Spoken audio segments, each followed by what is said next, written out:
এটা তো শীতকাল চলছে নাকি? শীতকাল সম্পর্কে দুটো কথা বলে দিয়ে আপনার উপকার হবে ইনশাআল্লাহ, আমাদের উপকার হবে ইনশাআল্লাহ। একটা হাদিসে আসছে শীতকালটা হচ্ছে মুমিনদের জন্য গনিমত। মুমিনদের জন্য কি গনিমত? মানে হচ্ছে একটা সম্পদ, যে সম্পদটা যুদ্ধ করে লব্ধ করতে হয়, কিন্তু এখানে কোনো যুদ্ধের প্রয়োজনই হচ্ছে না। গনিমত, উপহার। কিরকম?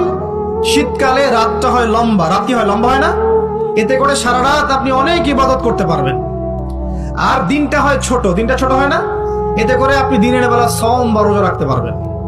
শীতকাল আসলেই সাহাবীরা বলতেন আহলান সাহলান, শীতকালকে বলতেন আহলান সাহলান, শীতকাল তুমি এসেছো আলহামদুলিল্লাহ। এখন রাত্রেবেলা হে কোরআনওয়ালারা তোমরা উঠে যাও এবং কোরআন তেলাওয়াত করতে থাকো, এবং দিনের বেলা তোমরা সওম পালন করতে থাকো আলহামদুলিল্লাহ। শীতকাল সম্পর্কে একটা এরকম বর্ণনা আছে, যখন কঠিন শীত আসবে তখন ওই শীতটা থেকে একটা আশ্রয় প্রার্থনা করতে হয় আল্লাহর কাছে, আল্লাহ এই কঠিন শীত থেকে আমাকে বাঁচাও। কারণ কি জানেন?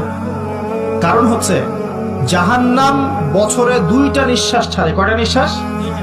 একটা নিঃশ্বাস গ্রীষ্মকালে যখন প্রচন্ড দাবদাহ চলে, ওইটা হচ্ছে জাহান্নামের নিঃশ্বাসের ফসল। ওই প্রভাবে পৃথিবীতে এরকম দাবদাহ চলে। এই সায়েন্স বিশ্বাস করবে? করবে না। ওর বিশ্বাসের আমার যায় আসে না। আল্লাহ পাক বলেছেন সত্য, রাসূল বলেছেন সত্য। আরেকটা হচ্ছে শীতকালে যখন প্রচন্ড ঠান্ডা, তখন শীতকালে জাহান্নামের এমন একটা জায়গা আছে যেটা কিন্তু শীতল জায়গা। জাহান্নামের পুরো জায়গাটাই কিন্তু আগুন নয়, এমনও জায়গা আছে যেটা কি খুব শীতল। ওই শীতল অংশ শ্বাস ছাড়লে এই যে পৃথিবীতে সেই এই শীতের একটা প্রভাব চলে আসে, প্রচন্ড ঠান্ডা শৈত্য প্রভাব চলে আসে। এটা হয়তো অনেকে বিশ্বাস করবে না, ভুল মনে করবে যে ধর্মান্ধ কথাবার্তা। হাদিসে আছে নবী সাল্লাল্লাহু আলাইহি ওয়াসাল্লাম বলেছেন, কে সত্যবাদী? এই পুরো সভ্যতা না রাসূল সাল্লাল্লাহু আলাইহি ওয়াসাল্লাম? এই বিশ্বের সমস্ত মানুষ সত্যবাদী বেশি না আল্লাহ রাসূল বেশি সত্যবাদী? বাস, আর কোনো দরকার আছে কথা? শীতকালটা কাজে লাগাই। এই শীতকালে আমি একটা আমল বলে দিই প্রিয় ভাইরা। শীতকালে নবী সাল্লাল্লাহু আলাইহি ওয়াসাল্লাম এই যে তাহাজ্জুদ পড়তে উৎসাহিত করেছেন, সওম রাখতে উৎসাহিত করেছেন, এবং সাহাবীরা কোরআন তেলাওয়াত করতে উৎসাহিত করেছেন। একটা হাদিসে আছে তিনটা কাজ মানুষের গুনার একটা বড় বড় অংশকে মিটিয়ে দিবে।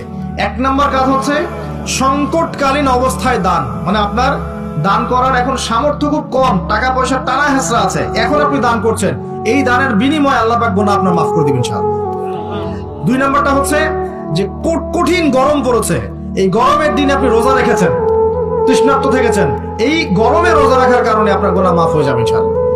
আরেকটা কাজ হচ্ছে প্রচন্ড শীতকাল, এই যে এখন শীতকাল পড়ছে, এই শীতকালে আপনি ঠান্ডা পানিতে ওযু করছেন কষ্ট করে, এই ওযুর বদৌলতে আপনার গুনাহগুলো মাফ হয়ে যাবে ইনশাআল্লাহ। এই 3টা কাজ শীতকালে পাওয়া যাচ্ছে না?